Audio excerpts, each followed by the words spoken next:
Okay, there we go. Finally. I'm sorry, people. Good evening. Welcome. The computer shut down about 20 minutes till. I don't know why. Maybe low battery. I don't know. And so I was trying. I was trying to bring everything back up. It would not let me bring it up the normal way. Had to bring up every program individually. Well, in order to bring StreamYard up, you have to bring up your mail, and just a wide series of things. So I got right at 1 minute before showtime, get into StreamYard, and it says we can't find your camera. So when that happens, I have to restart, reboot. So I had to go through the whole process over again. So I apologize for my tardiness. I thought I was getting in early so I could get that taken care of, but poo-poo occurs, and it occurred tonight. So welcome. Thank you for being here. Thank you for tolerating my Mac Pro, iMac Pro. What is it? The notebook from Mac. Anyhow, that's what's going on. Well, it's 8 years old, so it's probably time to get a new one. I don't know. Butch Graves, good evening. Diana too. Cats and Prepping. I was chatting on Facebook with Sumi, so I'm sure she'll be here shortly. Little Lone Prepper, Shenanigans, Utah Mike, fantastic. There's Sumi. Theoxerus, good evening, sir. And let me see anybody else.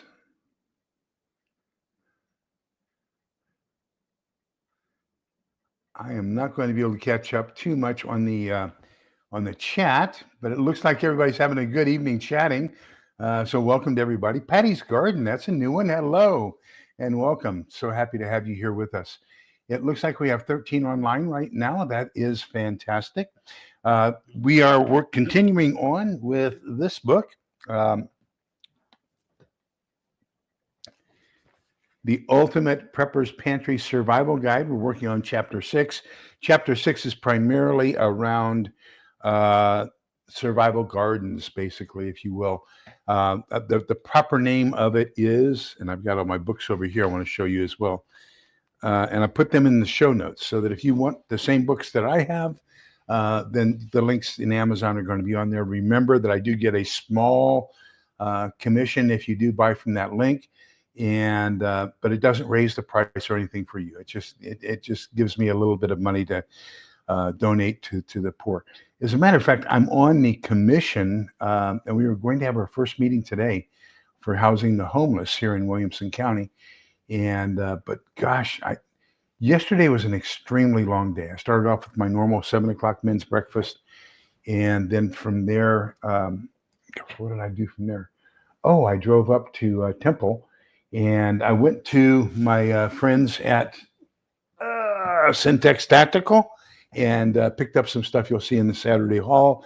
Then from there, I went and visited with a lawyer for 4 hours, trying to get this mess at the Homeowners Association straightened out so that they follow the bylaws. It's just unbelievable. And then I rushed home and taught my Getting Ahead in Georgetown, which is the diocese, Austin Diocese, has taken the Ruby Payne, Donna Beagle, and Rich Duvall work called Getting Ahead, and it's being sponsored up in Georgetown, and we're going up there and giving classes on Tuesday evenings and helping people change their mindset and get out of poverty. So today I was supposed to, at lunch, go to the first meeting of the housing the homeless here in Williamson County, and because of all that activity yesterday, my back just gave out. I could not even stand up this morning. It was terrible, but I'm a lot better now. Thank goodness for muscle relaxers and pain pills. Was able to get rest today, and I can sit here for a little bit this evening. So, thank you all for being here. It's been a hectic 2 days, and thank you for the opportunity to unwind. Ooh, I need to close the blinds on the door.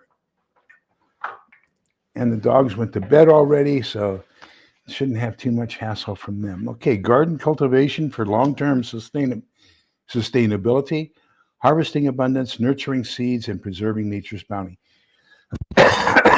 So with my cough, I have my the surgeon who did my Nissen fundoplication, which is basically tying my esophagus around my stomach or vice versa to reduce acid reflux. I have my eight-year follow-up, and as part of that, the question was about coughing, and I said, yes, I have a terrible cough, very productive. So I go in tomorrow. They're going to do some more testing and the swallow test. Oh no, I don't look forward to that. But we hopefully he'll be able to help me get a resolution to this terrible coughing. I've been to every specialist there is, except for a psychiatrist, and maybe it's psychosomatic. I don't know. So Patty's Garden. I'm just an oldie. Just changed my call name. I was Pat Butler. Oh, Pat Butler. Okay, welcome. I know who you are. Wasn't able to chat for a long time, but listened in. So glad to be able to chat with everybody. Yes, and we are so happy that you are here. Shenanigans, good evening. So glad that you're here with us as well. I've seen you earlier though, but yeah, gosh, don't we have a great group of people? Isn't it unbelievable? So anyhow, he talks about renewable food sources, and of course, part of that is growing a garden. And so first off, what are some of the trees you need to consider? And he recommends fruit trees like apples, blueberries. Well, blueberries aren't really a tree; it's a bush. So some bushes, blueberries, strawberries, raspberries. I will tell you that not this Saturday, but the following Saturday, there's Bell County, which is the next county north of Williamson County. They have a preparedness group. I really like that group. They're a great group of people, and I attend their meetings. And it's an hour drive to get up there, but I get to go buy Syntex every time I go, and that's an Army, Navy, military surplus store. So I end up spending $25 every time I go up there each month. And but anyhow, what was I going to tell you about them? I was going to tell you the place where we meet. The guy has lemon trees growing in buckets in these big outdoor planters on wheels. And last meeting, he gave us 4 lemons from that tree. And it's only 2 years old, already producing fruit in a bucket. It's on rollers so he can get it inside his house in case of a freeze. It's not going to grow too tall for the garage door because it's in a bucket, which keeps it from going way big. And then he has peach trees. I think he has apple trees in the backyard, pecan trees. But he's got a lot of good stuff. So some of the bushes: blueberries, blackberries, strawberries, raspberries. I've tried everything. I can't get them to grow in my backyard. Blackberries require a slightly, I want to say, alkaline soil. And so I bought special chemical to make the soil more alkaline. I planted blackberries there for 3 years in a row, have not been able to do it. I've tried blueberries for 3 years in a row. They have all died. Raspberries for 2 years. I've given up on them. Strawberries do fine. They like the soil. They like the sun. They like everything else. My grapes, they're 2 years old. I went out there and looking at them, inspecting them here earlier this week, and it's just a vine. I mean, there are no leaves. There are no shoots or anything else. I'm afraid that it's gone, but those are some of the things that he recommends. As far as vegetables, tomatoes, I've had success with some tomatoes. My best success, and I'll look for the link. There is an upside down tomato planter, and so what it is you put your tomato plant in this container, and you stick it in, and you turn it upside down, and the soil goes in, so that your tomatoes are hanging upside down, and the roots are going up. And then it has a watering can and everything on top of it. We had 2 of those. We had cherry tomatoes and then regular tomatoes. And that did extremely well. However, where they were, the harsh sun burned the bag, and the bag actually got destroyed by the sun. And so that we need to replace that and do those. But tomatoes did extremely well hanging upside down. Carrots, my carrots have not grown yet. Potatoes, I'm getting dinky potatoes, but I'm going to try again. This will be year number 3 that I'm trying potatoes. I do them in 10-gallon bags, and I'm going to try it. I saw Kevin Espiritu, and I'll show you his book here shortly. I like him. He has a great, YouTube channel, and he's out of San Diego, California. And I've quoted him several times in different things. But what was I going to say about Kevin? Potatoes. Oh, potatoes. And he tried something where he basically grew his potatoes in straw or hay. I'm going to try that same thing this year. So we'll see how that works out. Let me see. Blueberries like acids. Okay, so I knew it was one or the other, but I had to buy something to change the soil pH to try to do the blueberries and blackberries. Cats and Preppies had no luck with the upside down tomatoes. Just plant regularly oriented tomatoes. My best tomato plants have been upside down here. We have wild blackberries growing oh, I am so jealous of the lone prepper. Just have to use off spray before going and picking them and not get chiggers. Amen. When I stayed with my cousins in northern Missouri, my cousin Bobby and I, some of my fondest memories are going out blackberry picking with him.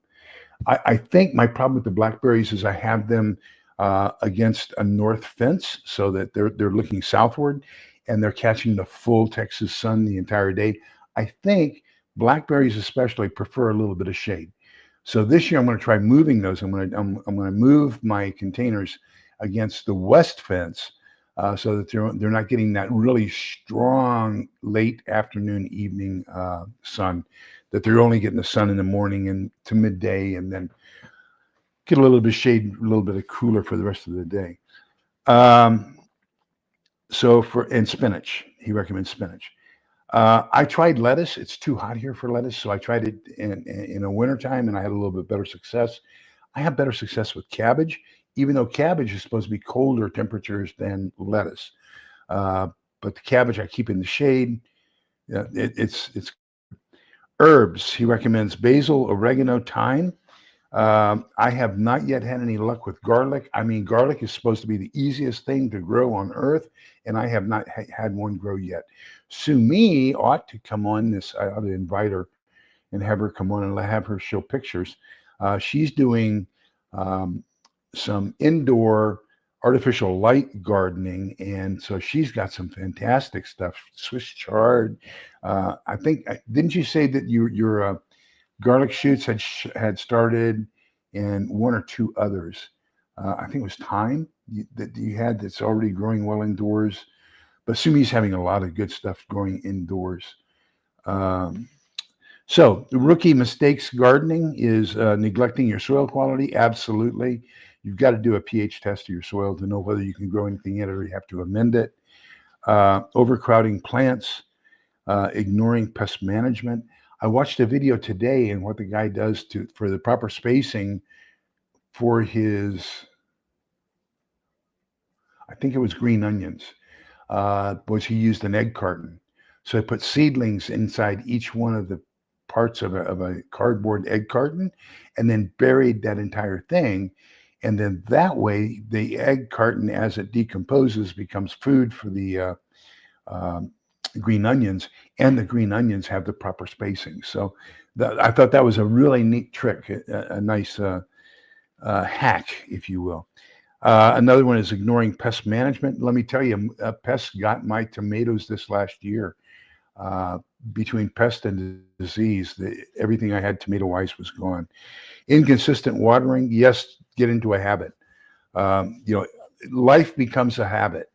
If SHTF happens, then you are going to be very habitual in what you do with your garden. That's going to be almost extremely critical. Of course, planting at the wrong time. You plant things at certain times in the season and not others. I did not bring it in. I have a 3-ring binder of all my notes and everything I take on my gardening. And the local nursery that I use to get everything, they have a chart on when to plant what for this particular region. I also picked up a book, and I'll show it to you later. It's Week by Week Gardening in Texas. Now, it doesn't apply necessarily to this semi-arid area, but it gives me a better idea of what to do. Best practices in gardening, crop rotation, absolutely. Companion planting. I've got a good book here. Tomatoes, carrots love tomatoes, but it's all about companion planting. one of the things you might want to do, especially in a post-SHTF environment, is considered the Native American trick of the three sisters.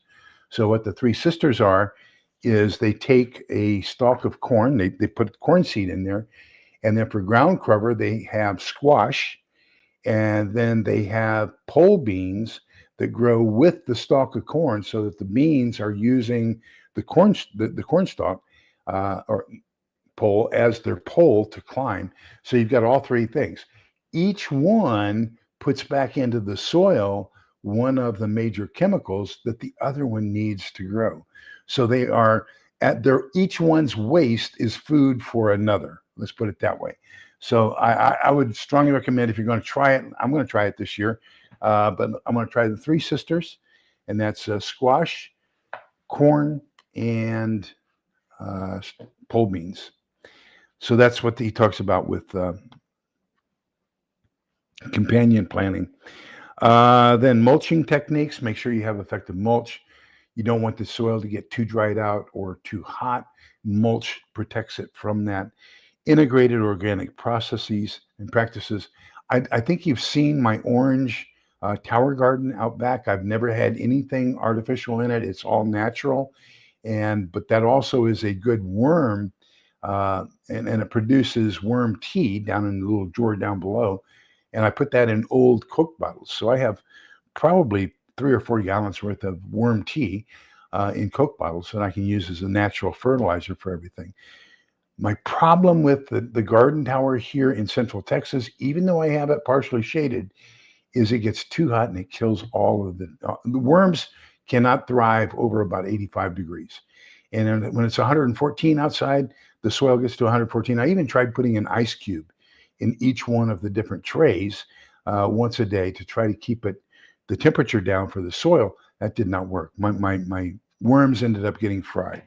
So just make sure that you're aware of all of the weather and soil conditions and everything else, and watering conditions and temperature and amount of sunlight and all that kinds of stuff. Integrated organic practices, we talked about efficient watering. So one of the things with consistent watering is if you have a drip irrigation system, that is phenomenal. You can set it so that it drips a specific amount so that the soil is consistently moist but not flooded. You can have a seed vault, learn how to harvest your seeds, learn how to dry them after you've harvested them, and then how to store them. So those are all chapters within this chapter. So that's where he is pretty much with gardening. So I'm going to kind of finish up the gardening start, and then he has livestock. So we'll talk about livestock a little bit separately. I wanted to recommend some books to you. This is the very first book. Well, not the very first. The first one was the first edition. But this is my favorite of my gardening books, and it's Mel Bartholomew's Square Foot Gardening. So what he does is he divides the garden up into square feet, and then he has plans. So here's a square foot garden. So each one of those squares, you can put certain types of things into, and you can control it very well with the pH level and everything else. He has a nice template that comes with it that you can, so that you know how many of each plant can go and what the spacing looks like within each one of those square feet. Another one that this is probably my newest of my gardening books, but it's all about companion planting. So this is Carrots Love Tomatoes. So this book recommends, and I did it because I saw the title and I wanted it for my tomato plants. So is there something I can do to help my tomatoes do better? And this says that if I plant carrots with my tomatoes, then my tomatoes will do better and my carrots will do better. So yes, I'm going to try that this year. So we're going to try the companion planting this year. Carrots Love Tomatoes. Then I have the Week by Week Vegetable Gardener's Almanac or Handbook. It's kind of a generic thing. You have to adapt it for your local zone. This is Curtis Stone, the urban farmer. Now, what Curtis Stone did was he turned his backyard into a farm and is basically making a living off of selling microgreens and greens to his local grocery stores and restaurants. And so this is all about how to turn your backyard into a moneymaker by turning it into a microgreens and a vegetable garden to support your local uh, natural restaurants and things like that. This is Kevin Espiritu's book. Kevin is the one, Urban Gardening, and what is his YouTube channel's name? YouTube. Epic Gardening, I think, is the name of it, but I want to check. Kevin Espiritu. There we go.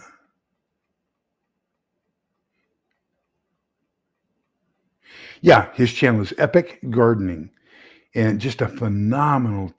And that's the one that I've told you several times. He did. He's in San Diego, so his soil conditions are pretty much like they are here, as are his weather conditions, except for he gets a lot more rain than we do. But anyhow, one of the things, and he talks about vertical planting and horizontal planting and how to maximize your backyard.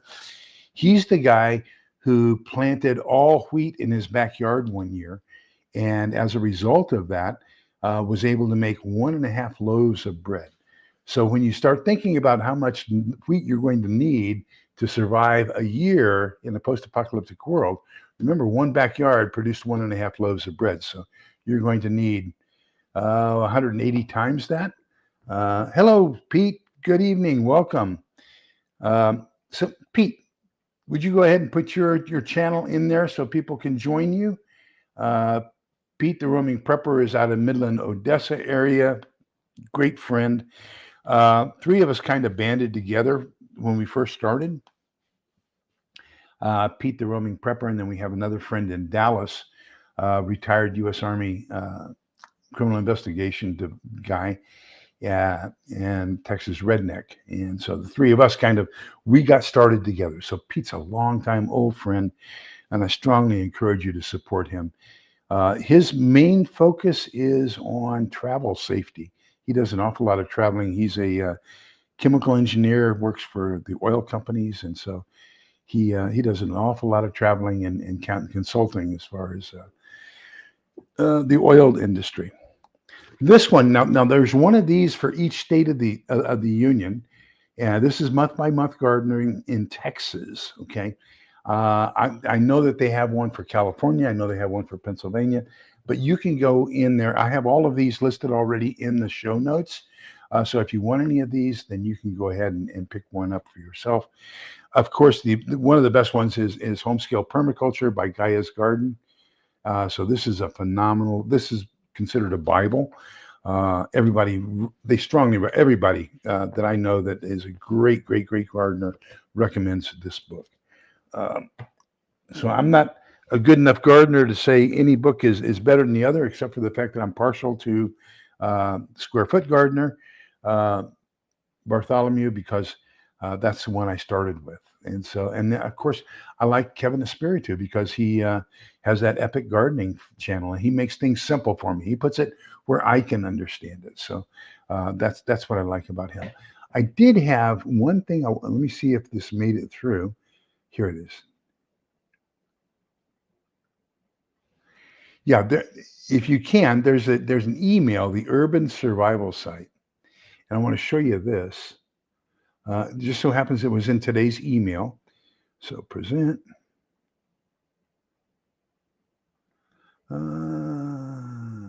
Share screen. And there we go.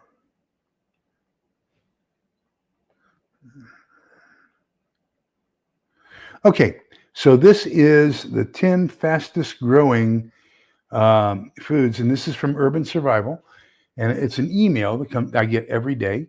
Strongly recommend it for you. I think I put a link to this in there so that you can subscribe to the newsletter as well as see this article. So it's in the show notes as well. But it's the 10 fastest growing foods for your survival garden. And so the ones that she recommends, I guess, are number 1, beans, and that can be either bush or pole. And number 2, corn. So now we've got 2 of the 3 of the 3 sisters, remember, from the Native Americans. Number 3 is eggplant. I'm going to try that this year. Number 4 is kale. Kale grows easy, but I just don't care for the taste of it, to be honest with you. However, number 9 or number 10 is a substitute for kale, and I do like it. Lentils grow well in especially in an arid climate, and they're fast growing. Peas, and then number 7 is potatoes, and number 8, spinach. Now, this is a substitute for kale, so I will eat spinach, whereas I prefer not to eat kale. And number 9 is squash. So now we have the third portion of the three sisters, remember? So squash, corn, and beans, and you've got the three sisters. So all three of those are highly recommended here individually as fast-growing vegetables for your garden for an SHTF environment. And then the last one she recommends are sunflower seeds. So I thought that was a good article to share with you, and I would strongly recommend that you just go ahead and subscribe to it as well. But you know what I can do here is I can make it a lot easier here. I can just put this, we can do it this way as well, and that'll make it easy.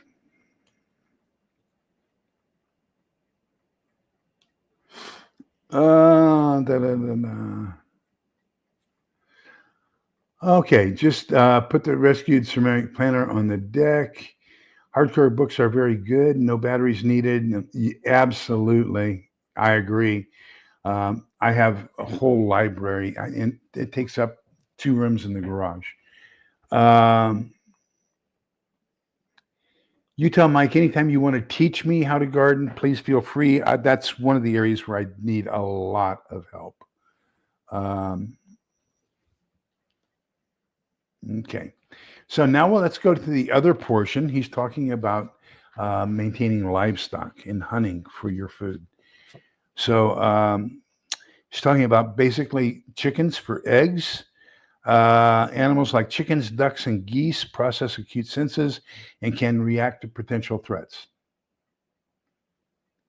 Oh, I froze. Okay, animals like chickens, ducks, or geese possess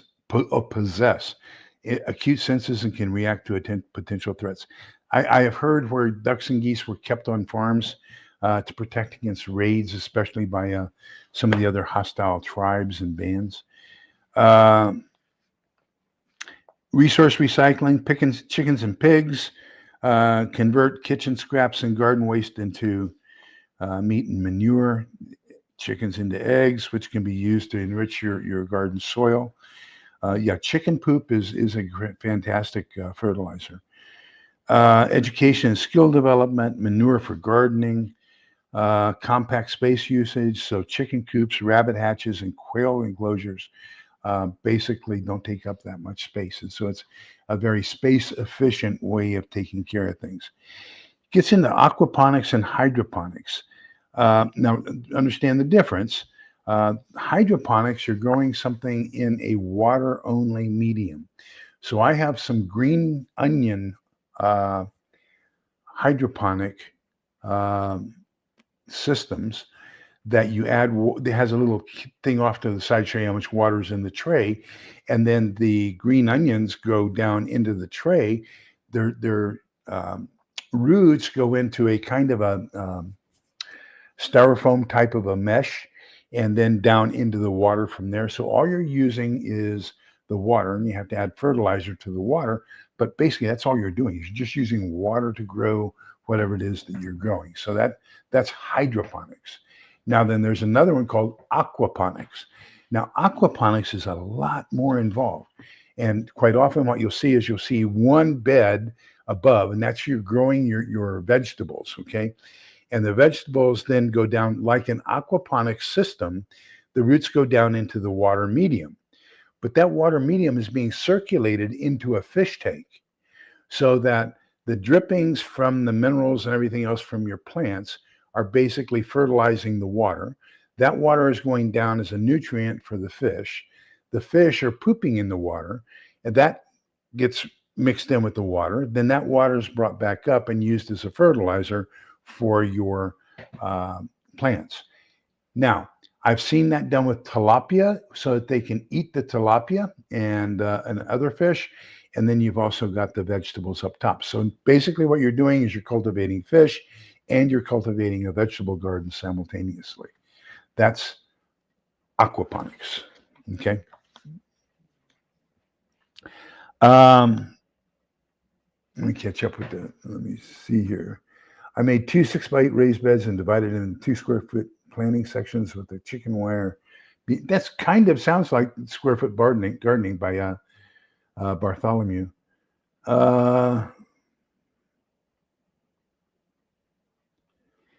Oh yeah, your soil is even worse than mine, Pete. But what I've got like probably half dozen bags of topsoil. Then I've got some compost. Then I've got some manure. I've got all kinds of different things out in the backyard that I've stockpiled for SHTF. And then I rotate those and use those when I plant things, and then I replace them. So the only problem is that when I get them, they seem to be fairly moist. And after a year or two of sitting on the back porch before I use them, they get a little bit on the dry side. But, it is what it is. I just want to keep an adequate supply of soil. So efficient resource utilization. Let me see here. Okay. So now we're talking about hunting, fishing, and engaging or foraging. I've talked, and we are scheduling a foraging trip for our group here in the greater Austin area. And we have a foraging expert coming. We're probably going to do that in May. In April, we have a Stop the Bleed class coming. We've got all kinds of good things that are starting to happen with our group here in greater Austin area. Hunting, forage, fishing, and foraging. So let's go through this and I'll give you my personal opinion. Hunting is not merely a means of acquiring meat. It's a profound connection with the primal instinct of self-sufficiency. So yes, hunting is going to be important for acquiring meat. Fishing, same thing. I think that people misunderstand fishing. It says fishing equipment. Make sure you have rods, reels, bait, and are essential for different fishing environments. Learn the best fishing techniques for your location, target species, the waters. All kinds of things become extremely important when you're talking about fishing. I'll give you my personal opinion on that as well. Foraging, of the three, foraging is my weakness, and I do want to learn more. One of the channels I strongly recommend is Prepping with Sarge. For those of us who joined us this last week, he had Carly. What was Carly's last name? But anyhow, she was one of the longest lasting people on Survivors. Or no, Alone. And, but he does a lot of foraging stuff. While crafting bags or baskets, plant identification guides, absolutely. Make sure you have a pocket knife, drying and storage equipment, permaculture, people care, earth care, fair share. Okay, so let's get into this a little bit. So first, let's talk about what kind of tools do you need for gardening. So definitely a leaf rake, a grass rake, a hoe, a pitchfork, a shovel. A trowel is always nice. Gosh, what else would I have? I think that pretty much covers it as far as equipment that you're going to need. If you have a tiller, that would be fantastic. You can have a hand tiller. I used to have one I had when I was in Arizona, and it was a hand tiller. It had 4 blades on it that tilled the soil. It only went down about 3 inches, but it did a fairly good job of basically tilling that top layer. And but the prongs kept breaking off as it got into rocks in Arizona. Of course, moved here to Texas, and same thing. We have very rocky soil here, so it eventually ended up with no tines, and so that kind of ended up. Garden hoses, great idea, Sumi. Yes, if you have water, but if we're in a post SHTF world, who knows? Smoked trout is amazing. Yeah, we don't have trout here. Trout's in the faster flowing rivers and cooler temperatures than what we have here. But let me tell you, the best trout that I've ever had was on the west bank of the Gila River in the Gila Wilderness area in New Mexico. We went from the cliff dwellings upriver on the Gila River, and we were using MIP spinners and casting upstreams, and we were catching a keeper every other cast. They were catching rainbow, brook, and brown, and some native. We even caught a small catfish. There were Gila chub. Gila chub are very common out there as well, and that's pretty good. Same thing. Pitchfork would not work. Yeah, same thing with soaker hoses. If you've got a water supply, yes, but we're talking post SHTF, so I'm not sure how many people would have the water supply that I have.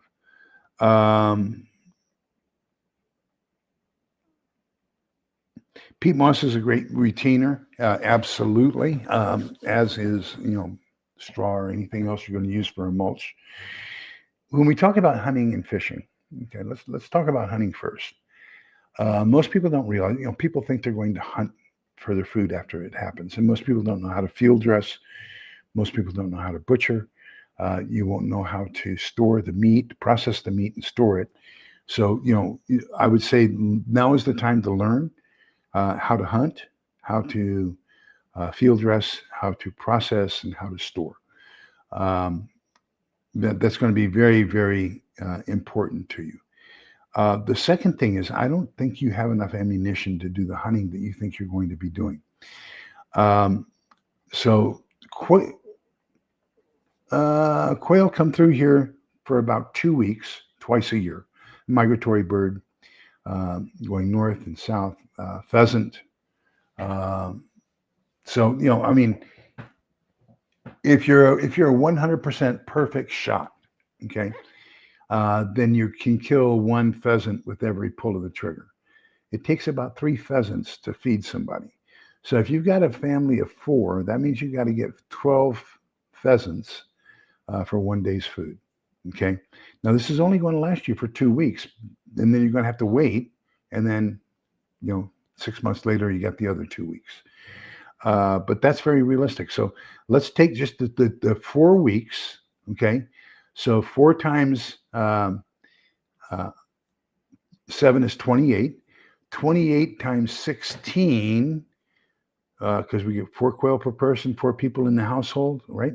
Now you can see how many shotgun shells you're going to need just for 1 year to eat for 4 weeks. Okay.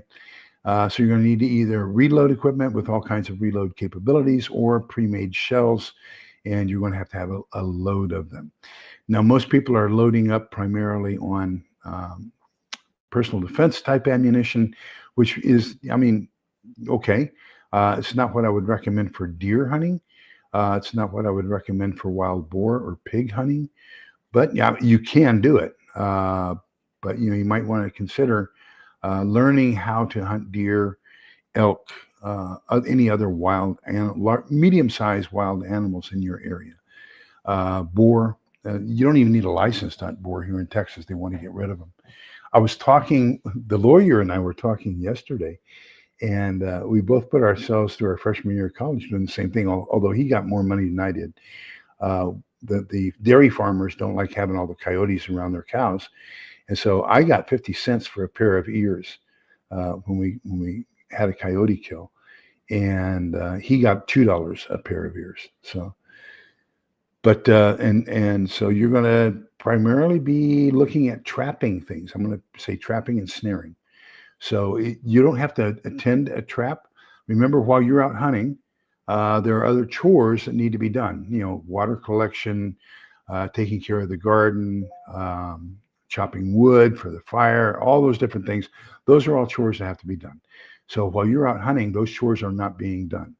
And that I think it's unfair to leave that for one of the other person of the partnership to do all that work while you're gone, walking, traipsing, and then carrying back what you've acquired.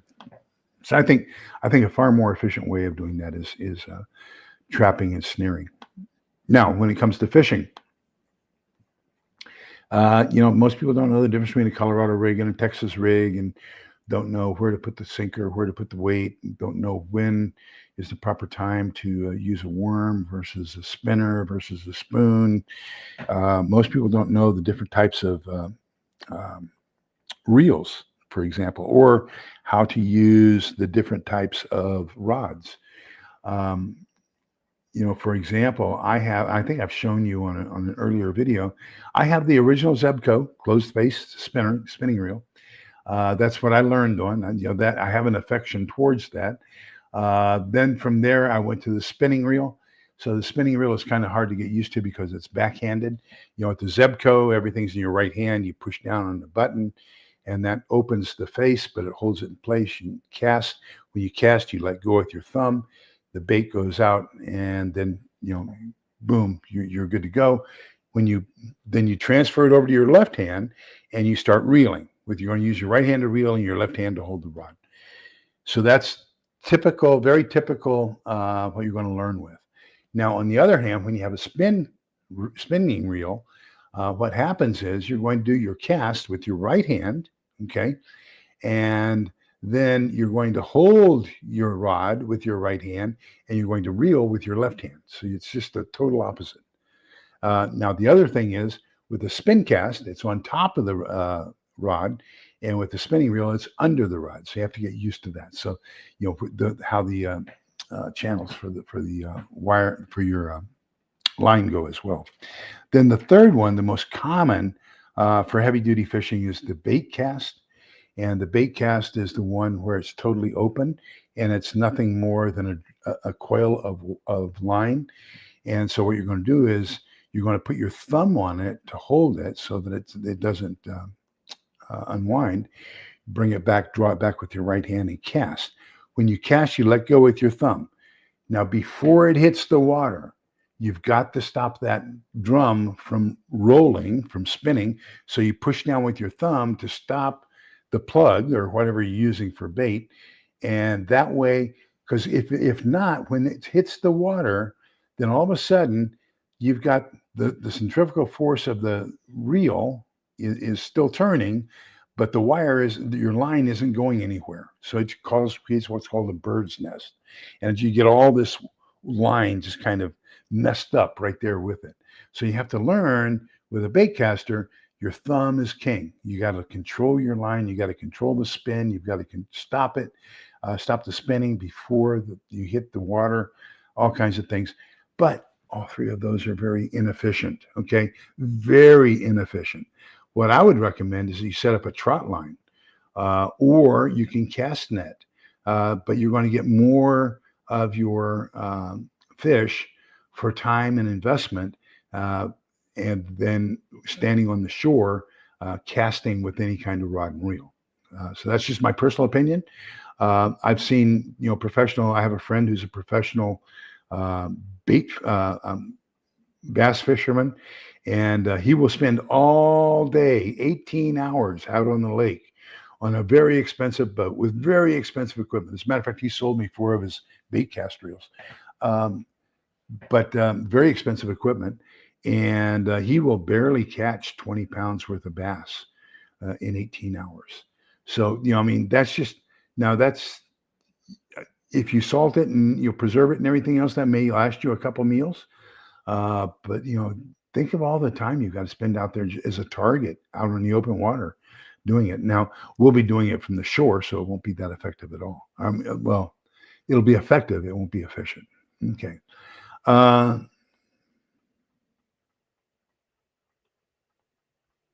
Let's see. Take care, Muskoka. Be good.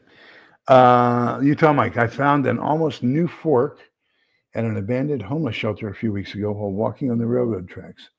Maybe stolen from a nearby Ace Hardware. I took it anyway. Wow. Kaylin, you are welcome, by the way. I didn't see you come in, but welcome. Yes, and fly rods and reels, it's kind of the elite of fishing is the fly fishermen. They look down on the rest of us as not knowing what we're doing. And we have a very big fly fishing crowd and store here in Round Rock. And it's one of the largest ones in the United States. The guy's really into fly fishing, and every year he has a show, and I try to get all of my guys to go to it. And he brings in all of the venomous snakes that are in the state in Texas, and they have a display of them, so you know what to look for while you're standing on the side or getting into the water or anything else. So just a venomous snake type of a presentation. Um, Cats and Prepping says she can use a throw net for fish, but not sure she can hunt. I can grow corn, yeah. Uh, Process it and trade the liquid for meat from most. Oh, I see what you're saying. And then ferment the corn. Yeah. And then purchase meat from real hunters. You know, the possibility. There's a YouTube, a Facebook page, uh, something prepping, and it's got all these different things in the title. And the discussion they wanted to have today was, what do you have specifically for barter? And I said, I don't have anything specifically for barter. Everything I have, I intend to use myself. Now, I may, like, oh gosh, because of the fishing, I probably have, I bought some bait cast reels to teach my grandchildren how to fish. So I probably have 3 bait cast reels. I'm going to say that I have, well, I bought 4 from David, and I had 3 before that. So I have 7 bait cast reels. I probably have maybe 3, maybe 4 spin cast. I have 1 spin cast, very rigid rod, very rigid rod, but it's only 36 inches. And I use it for dock side. So if I go somewhere where there's a dock that goes out into the water, and I just want to fish right there next to the dock, and I don't want to cast anywhere out, then I have a very short rod, so that with my spin caster, I can just kind of drop my lure or drop my bait into the water right there where I'm standing and fish that way. So I have one of those. I also have a saltwater rig. So I have a whole bunch of fishing gear, maybe more than I need. Maybe I could trade some of that off, but pretty much I don't buy things for barter. I buy things that I think I'm going to need. And if somebody has something that I want or need that I haven't gotten and I have extra, then I'll probably use that for barter. I've done a little calculating on the area where I live, people versus the animals, domestic and wild found. Most of it would be wiped out the first month of a major event within walking distance of town. Probably so. I'm not sure it'll that way around the larger urban areas, but I think in the smaller rural communities where there are a lot of people who have some experience with it in the first place, then yes, they will know what they're doing. They're going to go out and they'll probably thin the crowds very, very heavily. I can agree with you there. I will say around the major urban areas, probably not so. Where I used to live, when I was working at Dell, the last 2 weeks of every quarter as HR director, I had to work the line, and so I worked from 3 p.m. to 11 p.m. and then got home about midnight. And every time I got home on that shift, there was a herd of deer, probably about 7 to 12 on average, eating my garden in my front yard at the house. Because we were at the edge of an urban area. We were in suburbia, but there was a green belt right there. So they would come out for the green belt and come up into our yard. I was one house away from the green belt. So they would venture into the cul-de-sac and snack on all of my nice stuff in the front yard.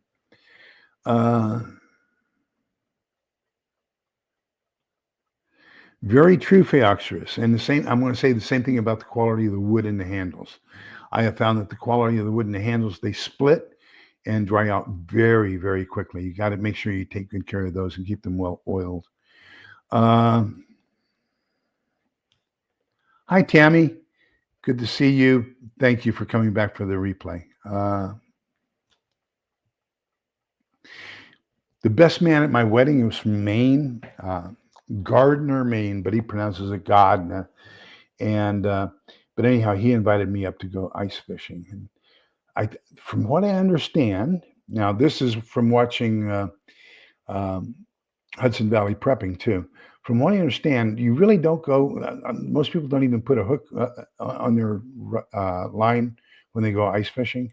It's primarily a reason to go drinking, but That may be false, but that's the impression I get. I'm going to use my mouse. Let's see how lucky we are. Kaylin says she only tried a spinning reel once. Fishing with a friend, forgot my closed Zebco reel and my takedown run. Yep. Spinning is a lot easier than the bait caster, though. I will tell you that. And now is the time to do it. I saw that they had 50% off on a lot of the fishing rods and reels at Academy Sports. Well,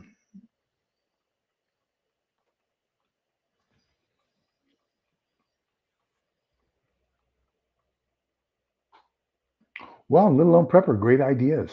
Yes. So so chickens and rabbits, oh, they are prolific. They will produce lots of food for you in a very short period of time. Sumi's talking about, yes, linseed oil for your wooden products to make sure you keep them well oiled. I prefer lemon oil, but linseed oil does extremely well. Linseed oil is what I use on the stocks of my wooden stocks of my bang bangs. Something I learned in the Army with the M1, because in ROTC we had M1 Garans or Garans, whichever way you want to pronounce it. We had to take care of. And then, of course, with the M14, we also had a wooden stock. And then when we converted over to the M16, that had a plastic stock. So we didn't have to worry about having linseed oil smell on your hand all day after you cleaned your weapon.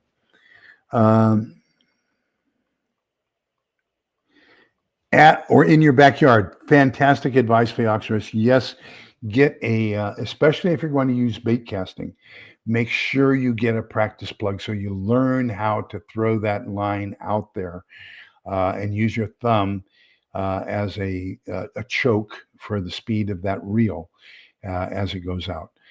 I would also say same thing, just practice with if you're going to use a spin casting or a spinning reel, same thing. Do it so you know where your release point is on your casting to get the maximum targeting capability, whether that be long distance, intermediate distance, or short distance. If you get a plug and you get into the habit, you can get the feel of where that thing is going to go. And practice with the plug. It doesn't matter what you do in life, gardening, fishing, hunting, doing this at targets. Practice. Everything takes practice. Radio, gosh, I'm learning so much. And I just got a text from my friend Andy that he just made a contact with Mexico City. So, I've got to get my long wire put up out back. That's the next thing I got to do. But everything takes practice. Ham radio, the small hams, this takes practice too, and you got to program them. So this is my GMRS radio. Then I've got my Baofeng UV5R with an extended antenna for a little bit better range. And then my new TID radio, UHF, VHF ham radio. Then, of course, my receiver, one of my receivers for shortwave. Then my other receiver for shortwave. This one I have turned on to NOAA, the National Oceanographic and Atmospheric Association. So that all takes practice. How do you operate them and everything else?